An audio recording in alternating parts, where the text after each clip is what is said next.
ষড়যন্ত্রের প্রতিভূ অত্যাচার করেছে মুসলমানদের পরে। মুসলমানের দেশে রাস্তায় রাস্তায় শুকর জবাও হতো। ওলামাদের সম্পর্কে বাসের কন্ডাক্টররা পর্যন্ত এই পর্যায়ে চলে এসেছিল যে আমরা বেশ্যা এবং আলেম এদেরকে আমরা বাসে চড়াবো না।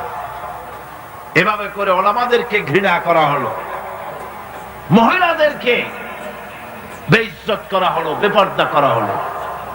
আল্লাহ পাক অ্যাকশন নিলেন, নেন নাই? জোরে কর, নিয়েছেন কিনা? ইরানে বিপ্লব শুরু হলো। এই বিপ্লবে মহিলারাও নামলেন, তারাও বিপ্লবে শরীক হলেন। এরপরে রেজা শাহ পাহলভী পলাবার জায়গা পায় নাই, আমেরিকা গিয়া পালালো। আমেরিকা তাকে জায়গা দিল না, পানামায় আসলো, পানামা জায়গা দিল না। কায়রোতে আসলো, কায়রোর একটি হোটেলে জীবনের শেষ দিনগুলি সেখানে কাটলো। এতিমের মতো, ভিক্ষুকের মতো দুনিয়া থেকে আল্লাহ জিল্লাতির সাথে বিদায় করে দিলেন। সেই আল্লাহ আছেন কি নাই? জোরে বলেন, আছেন কি নাই? ইসলামের সাথে এই শত্রুতা নতুন কিছু নয়, বহুত পুরানা। সাথে জাকা রহা হ্যায় अज़ल से ताइम रोज, सतीजा कर रहा है अज़ल से ताइम रोज, चरागे मुस्तफा भी से शरारे बुलाविस। সেই আবহমান কাল থেকে ইসলামের বিরুদ্ধে এই ষড়যন্ত্র চলে আসছে। আবু জাহেলের গোষ্ঠীরা চেয়েছে চিরকাল মুহাম্মদ সাল্লাল্লাহু আলাইহি ওয়াসাল্লামের তাওহীদের চারাককে, নবুয়তের চারাককে নির্বাপিত করে দেওয়ার জন্য, কিন্তু তারা নিবাইতে পারে নাই। কারণ ইসলাম আল্লাহ পাকের কাজ। সকলে বলেন কাজ। আল্লাহ রাব্বুল আলামিন বলেন, ইউরিদুনা লিইউতফিউ নূরাল্লাহি বিআফওয়াহিহিম ওয়াল্লাহু মুতিম্মু নূরিহি ওয়ালাউ কারিহাল কাফিরুন। ওরা চায় মুখের ফু দিয়ে আমার আলোকে নির্বাপিত করে দেবে। আল্লাহ পাক বলেন, আমি আমার আলোকে পূর্ণতা দান করব। তাতে কাফির বেঈমানদের মনের মধ্যে যত জ্বালা যন্ত্রণা হোক না কেন, ওদের মনে যত কষ্ট হোক, আমার দ্বীনের আলোকেও নির্বাপিত করতে পারবে না। আবু জাহেল চেয়েছিল মক্কায় রাসূল করিম সাল্লাল্লাহু আলাইহি ওয়াসাল্লামকে শেষ করে দিবেন, কিন্তু পেরেছে কি? পারে না। আবু জাহেলের গোষ্ঠী শেষ হয়েছে, কিন্তু রাসূল করিম সাল্লাল্লাহু আলাইহি ওয়াসাল্লামের আওয়াজ বিশ্বময় চালু আছে। ওয়া রাফা'না লাকা যিকরাক। আল্লাহ পাক বলেছেন, আমি আপনার প্রশংসার দিগন্তকে বিশ্বময় ছড়িয়ে দেব। সুবহানাল্লাহ ওয়া বিহামদিহি। আজ লন্ডনে, আমেরিকায় আযান হয় মসজিদে। সেই আযান আগে হতো মসজিদের ভেতরে, আর খ্রিস্টানদের গির্জার ঘন্টা বাজতো মসজিদের বাইরে। মুসলমানেরা কেস করলো কোর্টে, একই ধর্মীয় কারণে খ্রিস্টানরা গির্জার বাইরে ঘন্টা পিটায়, আর আমাদের একই ধর্ম, আমরাও মানুষকে আহ্বান জানাই আযানের মাধ্যমে, সেটা মসজিদের মধ্যে দিতে দেওয়া হয়। এই আইনের আমরা প্রতিবাদ করছি। 3 বছর কেস চলল। 3 বছর কেস চলার পর ইংল্যান্ডে এখন মসজিদ গুলিতে হর্ন বাইরে দিয়ে আযান শুরু হয়ে গেছে। লন্ডনের বুকে মসজিদের আযান মাইকে যখন ছড়িয়ে পড়লো, আমার মনে পড়লো তখন বিশ্বকবি, কবি সম্রাট আল্লামা ইকবাল রহমতুল্লাহ আলাইহির কথা। তিনি কি সুন্দর করে না বলেছেন, মাগরিব কি ওয়াদিयों में गूंजी अज़ां हमारे, मगर की वादियों में गूंजी अदा हमारी थम था न था किसी से सैन रवा हमारा প্রচ্ছ এবং প্রতীচ্যে পাহাড়ে পর্বতে ইথারে সমুদ্রে সর্বত্র রণিত অনুরণিত হবে ধ্বনিত প্রতিধ্বনিত হবে বিশ্বময় লা ইলাহা ইল্লাল্লাহু মুহাম্মাদুর রাসূলুল্লাহ এটাকে ঠেকাবার ক্ষমতা কারো নাই আজ যদি দুনিয়া বাঁচতে চায় আমরা কি বাঁচতে চাই বলেন আমরা কি বাঁচতে চাই তাহলে আমরা যদি বাঁচতে চাই সম্মান নিয়ে যদি বাঁচতে চাই আল্লাহর নবী বলেছেন ইয়া আইয়ুহান নাস কুলু লা ইলাহা ইল্লাল্লাহ তুফলিহু বাঁচার একটাই পথ সমাজতন্ত্র নাকি পুঁজিবাদ ধর্মনিরপেক্ষ মতবাদ বাঁচার পথ কি ইসলাম শুধুমাত্র ইসলাম একমাত্র ইসলাম বাঁচার আর কোন পথ সুতরাং সেই বাঁচার পথ আমাদের হাতে ফিরে আসতে পারে কিভাবে পারে আমরা আল্লাহর কাছে চাইবো আল্লাহ উনি দিয়ে দিবেন বলেন দিবেন না কোশিশ করতে হবে চেষ্টা করতে হবে সাধনা করতে হবে জিহাদ করতে হবে রক্ত দিতে হবে সাহাবায়ে কেরাম রক্ত দিয়েছেন রাসূল করিম সাল্লাল্লাহু আলাইহি ওয়াসাল্লাম তার দান মোবারক শহীদ হয়েছে হয় নাই রাসূল করিম সাল্লাল্লাহু আলাইহি ওয়াসাল্লাম জীবন তার দান শহীদ হয়েছে তায়েফে রক্ত দিয়েছেন সাহাবায়ে কেরাম জীবন দিয়েছেন এত কিছু করার পর তারপর ইসলাম প্রতিষ্ঠিত হয়েছে এত সহজে ইসলাম আসে না যদি আমরা জিহাদি প্রেরণায় দ্বীন প্রতিষ্ঠার পথে এগিয়ে আসি তাহলে এর পরিণতিতে পাবো আমরা জান্নাত কি পাবো ওই যে পণ্ডিত জওয়াহরলাল নেহেরু সেই যে পাগলা হসপিটালে গিয়েছিল মেন্টাল হসপিটাল মাথায় সুন্দর টুপি গায়ে শেরওয়ানি চোস্ত পাজামা হাতে ছড়ি ইসলামী ড্রেস অমুসলমানদের কাছে মজা লাগে কিন্তু দুর্ভাগ্যজনক আমার দেশের মুসলমানদের মজা লাগে না এদের মজা লাগে অন্যদেরটা অনুসরণ করতে নিজেরটা ভালো লাগে না সুন্দর টুপি সারা জীবন নেহেরু শেরওয়ানি পাজামা টুপি ব্যবহার করেছেন ঠিক কিনা এই পোশাক কার নেহরুর বাপের মুসলমান আজ মুসলমানদের এই ড্রেসকে বাংলাদেশের টেলিভিশনে অমর্যাদা করা হচ্ছে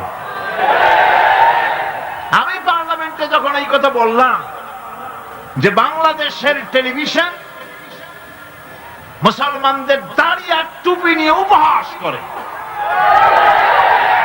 আমার পাশের থেকে একজন ট্রেজারি বেঞ্চ থেকে বলল আপনি মিথ্যা বলছেন আল্লাহর গজব হবে আপনার উপরে আমি বললাম ওয়েট এন্ড সি গজব কার উপরে হয় আমরা দেখি অপেক্ষা করি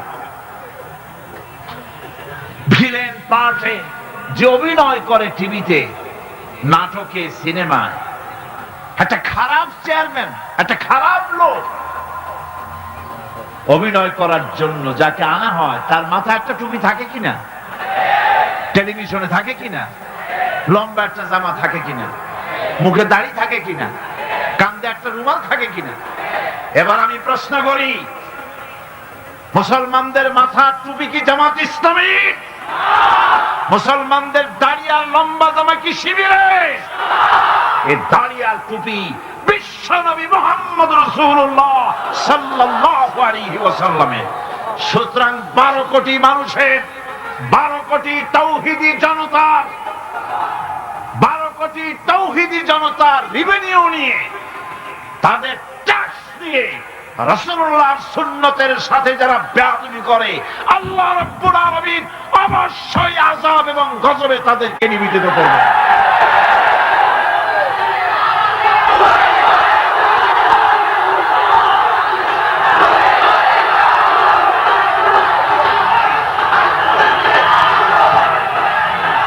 বন্ধুগণ,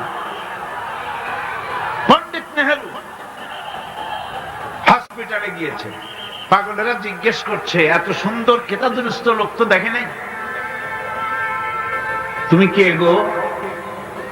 উনি বললেন, আমারে ঠিক পাও নাই, আমি ভারতের প্রধানমন্ত্রী পণ্ডিত জওয়াহরলাল নেহেরু।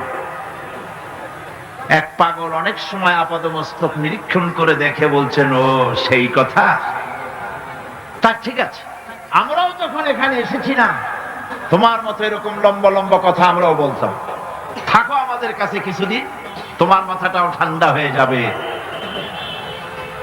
সুতরাং দুনিয়ার এই রঙ্গমঞ্চে এসে যারাই স্বৈরাচার হয়েছে, মানুষের উপর নির্যাতন করেছে, নিজের মন গড়া আইন কানুনকে চাপায় রাখবার চেষ্টা করেছে, নিজের ক্ষমতাকে দীর্ঘস্থায়ী করার জন্য দলীয়করণ আত্মীয়করণের নিকৃষ্টতম উদাহরণ সৃষ্টি করেছে, আল্লাহ রাব্বুল আলামিন গজব দিয়ে তাদেরকে বিদায় করেছে।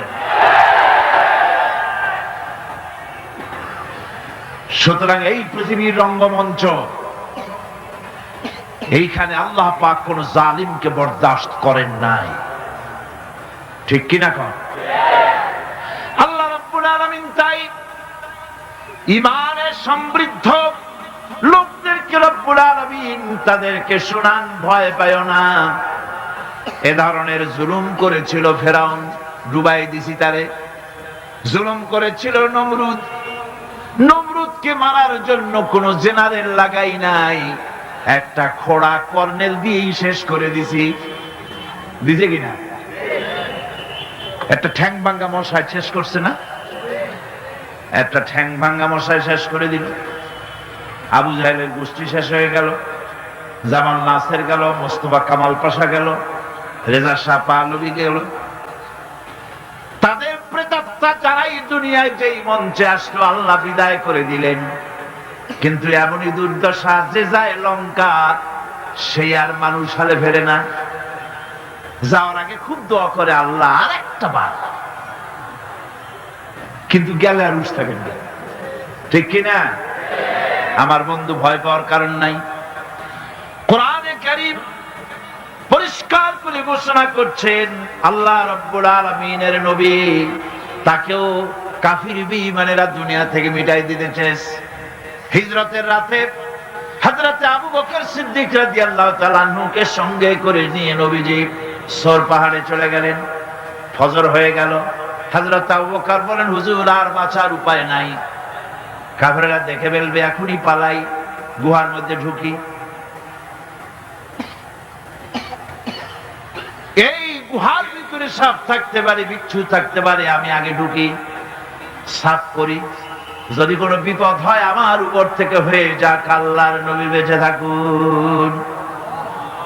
গুহার ভিতরে নেমে নিজ হাতে সবকিছু সাফ করে হুজুরকে সেখানে তিনি ডাকলেন। নবীজি বললেন, আবু বকর, বড় কষ্ট করেছি, একটু বিশ্রাম করি। হযরত আবু বকর উলুর উপরে মাথা রেখে হুজুর ঘুমায় গেলেন।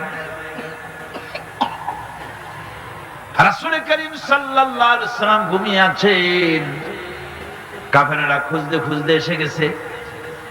হযরত আবু বকর বলেন, হুজুর বাঁচার উপায় নাই।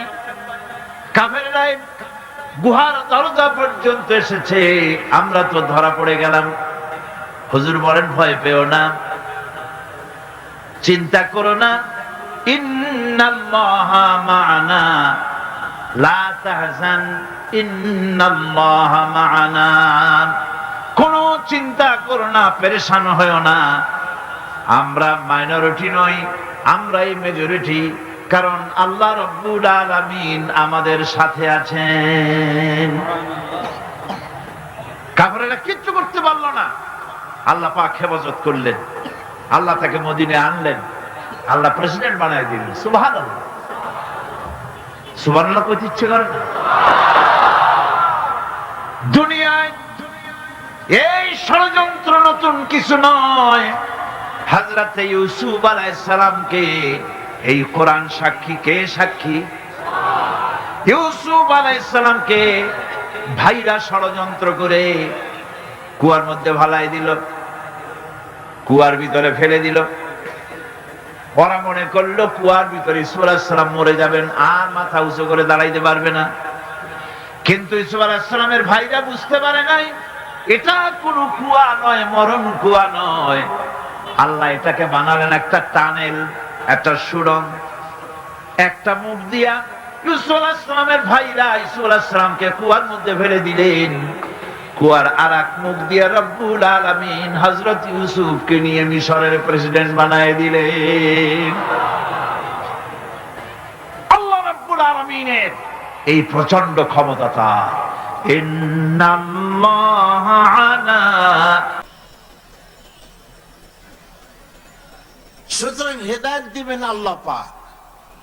যেই পথে হেদায়েত দিবেন সেই পথের কাছে যাব না, হেদায়েত পাবো? কি খাইলে পেট ক্ষুধা লাগছে, কি খাইলে ক্ষুধা নিবারণ হবে? সোজা কথা, তা বলতে আবার শরম করে নাকি? ভাত রুটি এগুলা খাইলেই তো পেট ভরবে। ক্ষুধা লেগেছে, যা খেলে পেট ভরবে তার কাছে যাব না। আমার মতো পাগল আর কেউ হবে নাকি?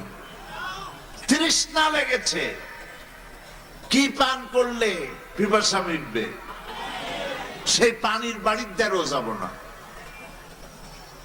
যে কাজ করবে তার মতো পাগল আর আছে নাকি?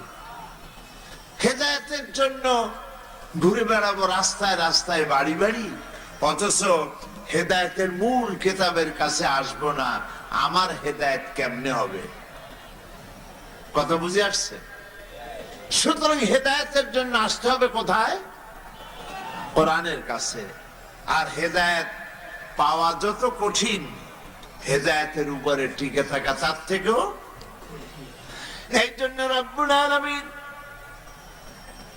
একটি দোয়া শিখায় দিয়েছেন, বান্দা আমার কাছে হেদায়েতের জন্য, হেদায়েতের উপরে টিকে থাকার জন্য দোয়া করো।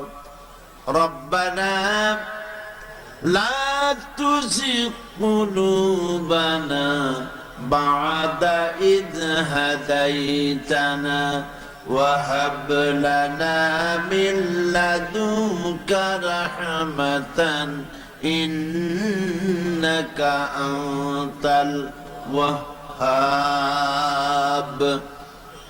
আয় আমার রব, যখন তুমি আমাকে হেদায়েতের রাস্তা দেখিয়েছো, এই রাস্তা থেকে আমাকে সরিয়ে দিও না। বলেন আমিন, বলেন আমিন। তাহলে হেদায়েতের মূল রাস্তা হলো কোরআন। এই কোরআন দিয়েই নবী করিম সাল্লাল্লাহু আলাইহি সাল্লাম একটি জাতিকে, একটা মরা জাতিকে জিন্দা করছিলেন। সুবহানাল্লাহ বলেন। মরা জাতি মানে চরিত্রের দিক থেকে মরা। কত বড় মরা চরিত্র হলে পরে তারা খুন করত, চুরি করত, ডাকাতি করত, জেলা করত, সব করত। এমন কোন কাজ ছিল না যা তারা করে নাই। এই মরা জাতিকে নবী করিম সাল্লাল্লাহু আলাইহি সাল্লাম জিন্দা করেছিলেন, করেন নাই? কে দিয়ে জিন্দা করেছিলেন? এই কোরআন দিয়েই তাদেরকে জিন্দা করেছিলেন। একটা কিতাব দিয়ে একটা বিপ্লব হয়েছে পৃথিবীতে। ভালো করে শোনেন সিলেটের সম্মানিত ভাই আর বোনেরা, পৃথিবীতে যত বিপ্লব হয়েছে, সমস্ত বিপ্লব হয়েছে রক্তপাতের মধ্য দিয়ে। রুশ বিপ্লব, লক্ষ লক্ষ মানুষের রক্তের উপর থেকে বিপ্লব হয়েছে। এখনো গণকবর আবিষ্কার হচ্ছে, লক্ষ লক্ষ মানুষের হাড্ডি গুড্ডি পাওয়া যাচ্ছে। পৃথিবীতে যত বিপ্লব হয়েছে রক্তের মধ্য দিয়ে বিপ্লব। আর ইসলামের বিপ্লব হয়েছে একখানা কিতাব দিয়ে।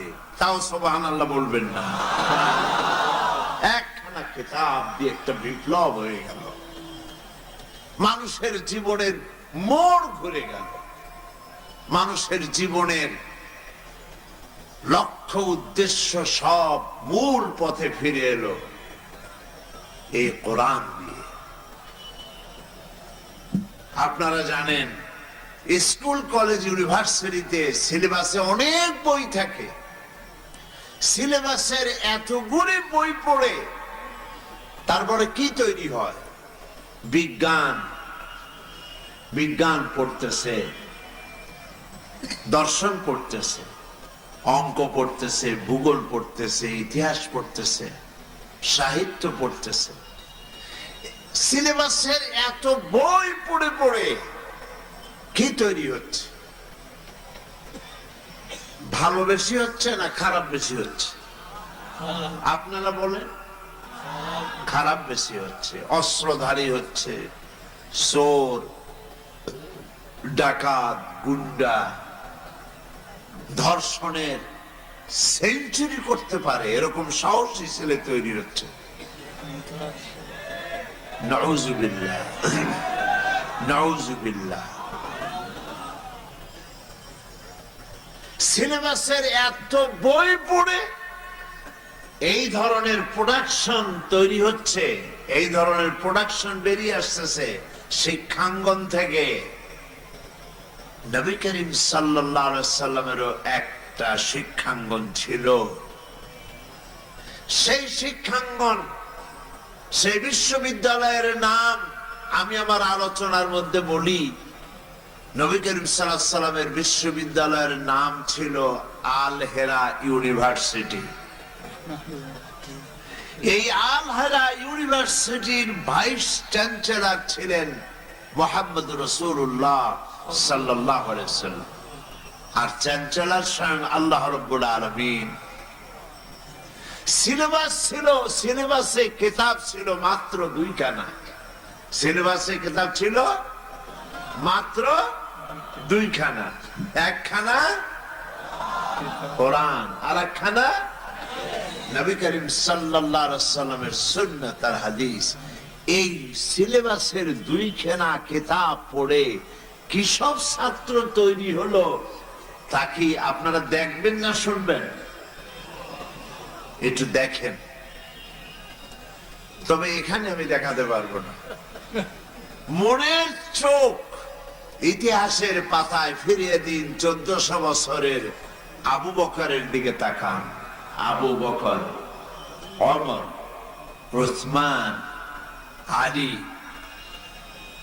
আবু উবাইদা ইবনুল জাররাহ, আবু ইবনুল আস, আবু মুসা আশআরী, জুবায়ের, সাদ, আম্মার, খাব্বাব, খুবাইব রাদিয়াল্লাহু তাআলা আলাইহিম আজমাইন। কি সব সাহাবী তৈরি হলো, সুবহানাল্লাহ। কি সব মানুষ তৈরি হলো সিলেবাসের মাত্র 2 খানা কিতাব পড়ে। তারা পৃথিবীর সেরা মানুষ বনে গেলেন। হযরত ওমরের মতো একজন শাসক গোটা পৃথিবীর সমস্ত বিশ্ববিদ্যালয় একত্রিত হয়েও হযরত ওমরের মতো একজন মানুষ আর বানাইতে পারবে না। তার কাছাকাছি বানাতে পারবে যদি আবার শিক্ষাঙ্গনগুলির সিলেবাসে থাকে এই কিতাব আর নবী করিম সাল্লাল্লাহু আলাইহি ওয়াসাল্লামের হাদিস, তাহলেই সম্ভব। কথা ঠিক কিনা বলেন? এবার দেখেন ইতিহাসের, আমি বলেছি যে আমি কথা আপনাদেরকে শোনাবো না, দেখাবো। তো দেখার জন্য ইতিহাসের পাতার দিকে তাকান। হযরত ওমর রাদিয়াল্লাহু তাআলা আনহু নবী করিম সাল্লাল্লাহু আলাইহি ওয়াসাল্লামকে হত্যা করতে আসছে। এটা ঠিক কিনা? 26 বছরের ভরা যুবক তিনি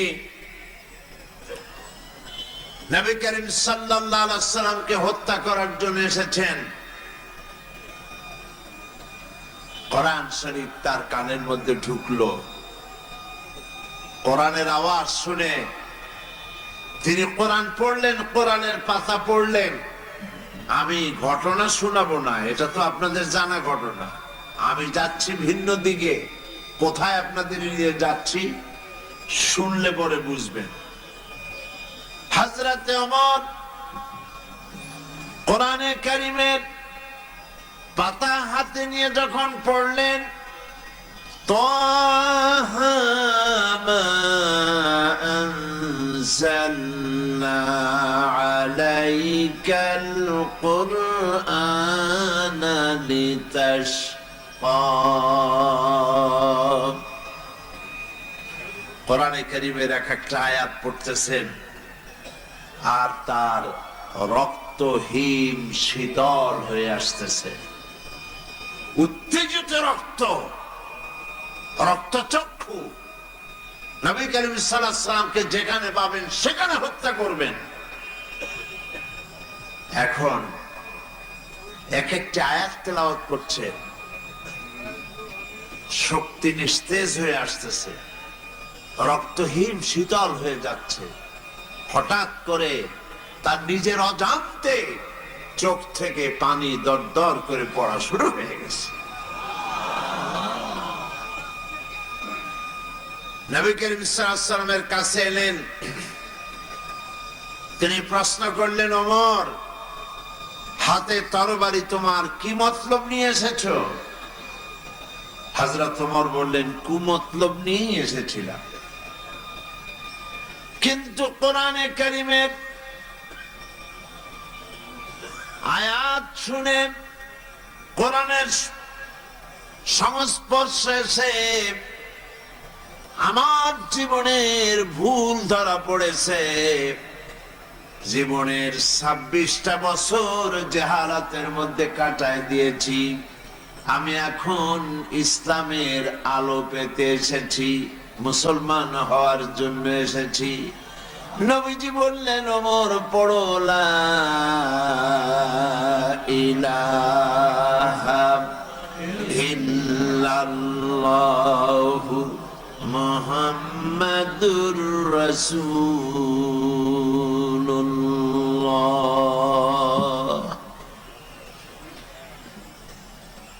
যিনি আসলেন নবী করিম সাল্লাল্লাহু আলাইহি ওয়াসাল্লামকে হত্যা করতে, তার সম্পর্কে এমন এক সময় এলো যখন নবীজি মন্তব্য করলেন। নবীজি যখন নবুয়ত সম্পর্কে কথা বলতে গিয়ে কথা বললেন, লা নবিয়্যা বা'দি ওয়ালা রাসূলা, আমার পরে নবীও হবে না, রাসূলও আসবে না। যদি আমার পরে কেউ নবী হতো, লাকানা ওমর, ওমরকে আল্লাহ পাক অবশ্যই নবী বানিয়ে দিতে।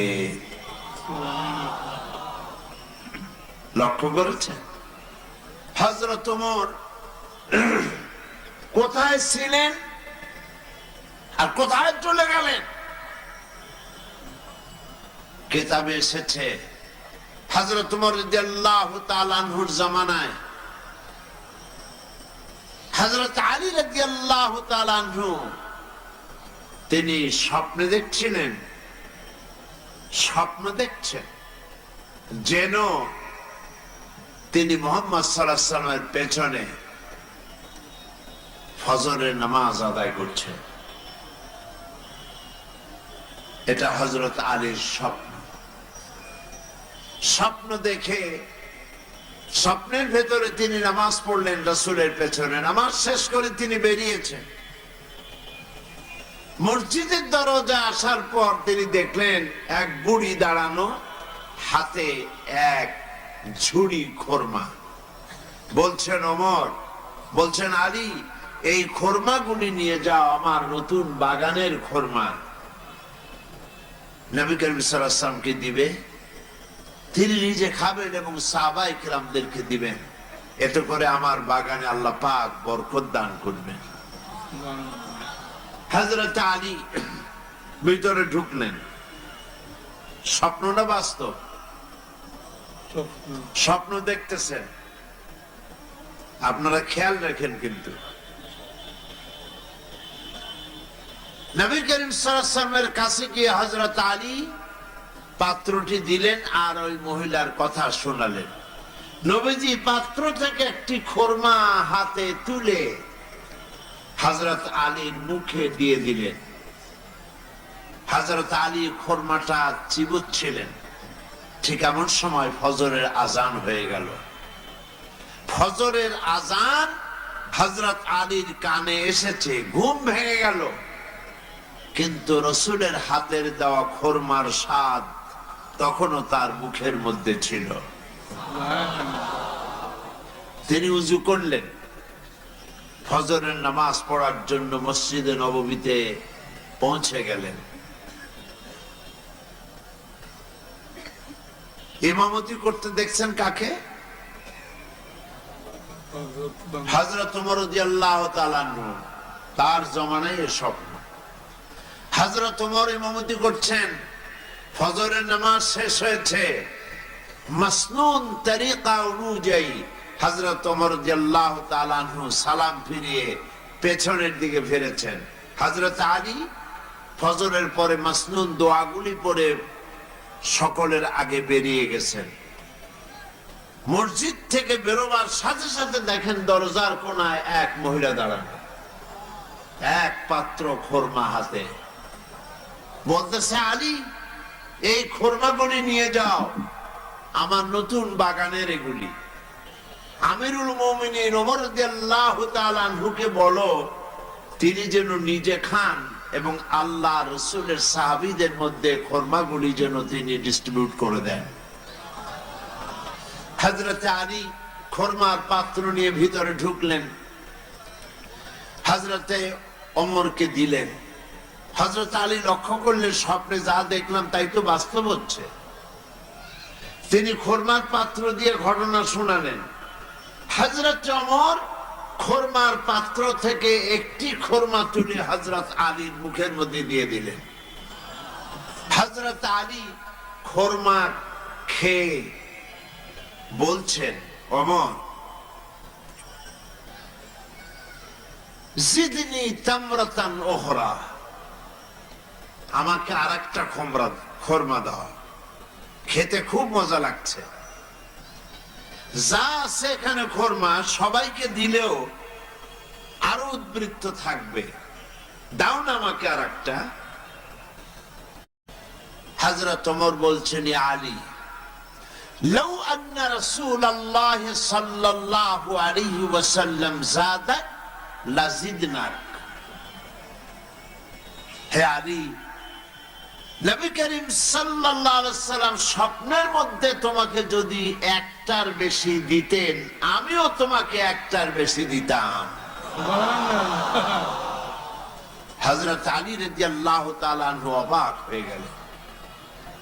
কি আশ্চর্য কথা, স্বপ্ন দেখলাম আমি, আর তিনি কি করে বুঝলেন? তিনি প্রশ্ন করলেন, ইয়া ওমর, আহিয়া রুইয়া রাইতাহা আমি তালাত আমিয়া রুইয়া রাইতাহা তারাত আলাই।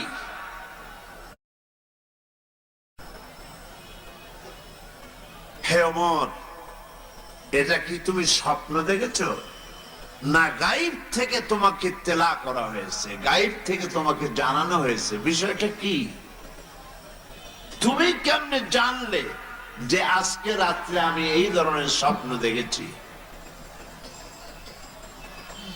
হযরতে ওমর তিনি বললেন, আলী, ওয়াল্লাহি মা হিয়া রুইয়া ওয়ালা গায়েব, এটা স্বপ্ন নয়, এটা গায়েব নয়। ওয়ালাকিন্নাল মুমিনা ইযা আখলাসা কলবাহু ইয়ারা বিনুরিল্লাহ।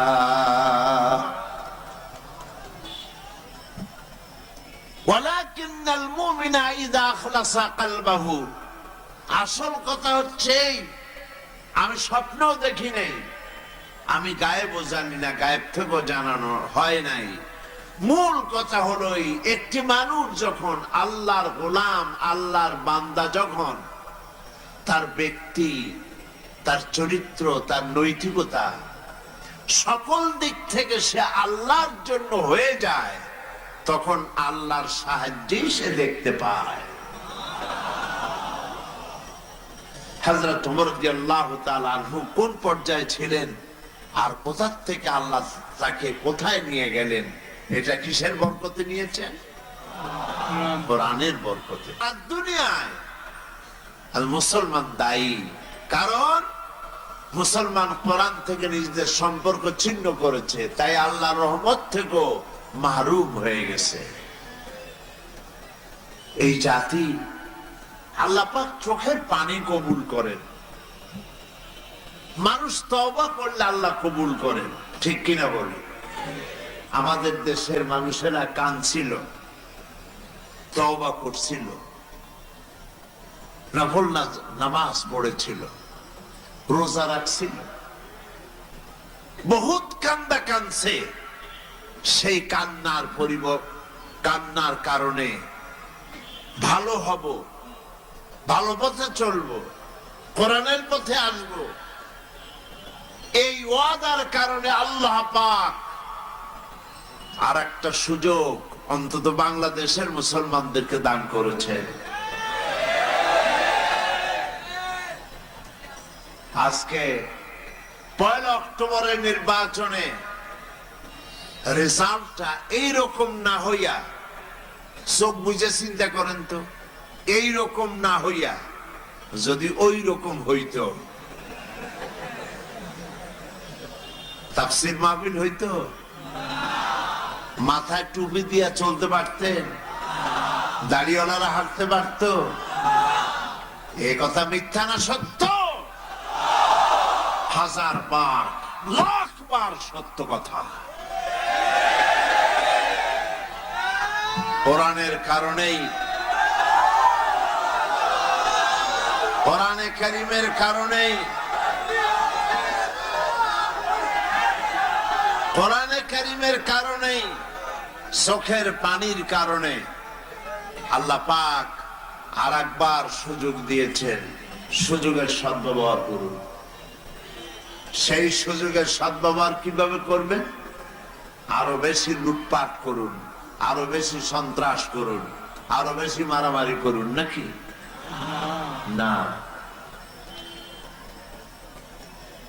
একথা প্রমাণিত সত্য। যারা বিদায় হয়েছে তারা বুঝিয়ে দিয়ে গেছে বিদায় হইল কেন। ওই যে বলে না, একটা কথা বলে, প্রচলিত আছে, আদব শিখছো কার কাছে? বেয়াদবের কাছে। সুতরাং আপনাকে বুঝতে হবে, যারা ছিল আল্লাহ তাদেরকে গজব দিয়ে বিদায় করলেন কেন? যে কারণে করেছেন সেই কারণ যদি আবার মুসলমানেরা করে, তাহলে আল্লাহর গজব হবে অবধারিত।